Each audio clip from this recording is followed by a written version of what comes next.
Hi everyone, I'm Brandon Rose and I'm the Lifestyle Engineer. I'm here to help you engineer your dream life.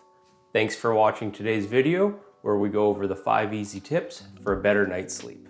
Sleep is the key to a better life. Whether you're looking to perform at work, competing in the Olympics, or just trying to have a little more happiness in your everyday life. I've tracked my sleep with the Oura Ring for years, and after countless experiments, here are my 5 easy tips for a better night's sleep. Number 1, get 8 hours of sleep. While this one may sound very obvious, it is often overlooked. I know many people, myself included, that will try to optimize everything they can in sleep, but avoid just trying to get to bed earlier. While all these tips will help optimize your sleep, getting a solid 8 hours of rest every night is absolutely critical to waking up feeling rested and ready to hit the day. And if you're very active, your body may need even more sleep to help repair all the muscle damage. Number 2, no caffeine after 1 p.m. Every person is different with how caffeine affects them. Some people can metabolize coffee very quickly, while others it can take 12 hours or more for their body to fully work it out their system. Caffeine works by blocking and suppressing your endocrin receptors in your brain. This effectively stops the buildup of sleep pressure and makes you feel less tired. For the average adult, the half-life of caffeine is about 6 hours, and the quarter life is about 12.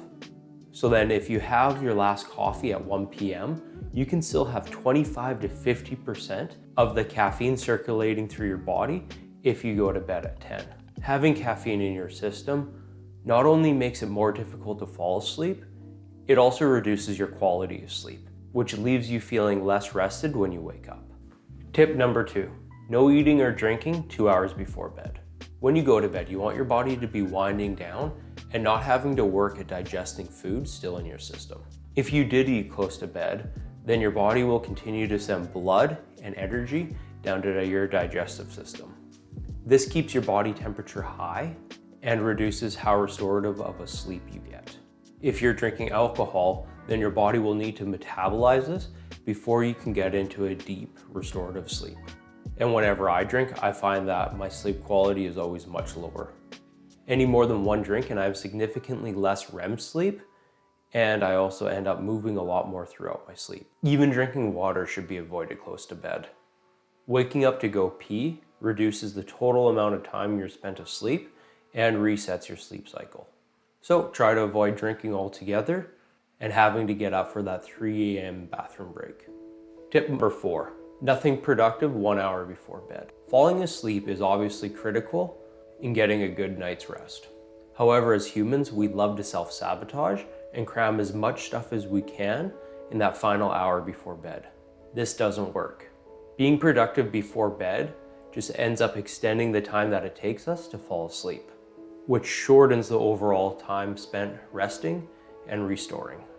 To get the best possible sleep, you want your brain to be as empty as possible and not be thinking everything over that happened in the day or trying to solve tomorrow's problems. I accomplish this by having a 1 hour hard cutoff right before bed.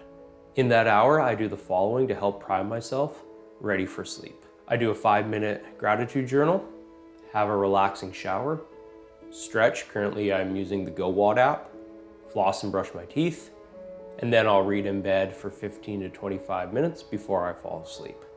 The key is to pick a book that's engaging, but not so interesting that you'll put it down. The goal here is something that's going to help you fall asleep. The best genre that I've found is reading cookbooks. Tip number 5, a cold and pitch black room. Having a cooler core body temperature signals us to sleep and to sleep more soundly. Try to keep your room at 68 degrees Fahrenheit or 18 degrees Celsius and avoid piling on the blankets. If you wake up sweaty, you are too warm.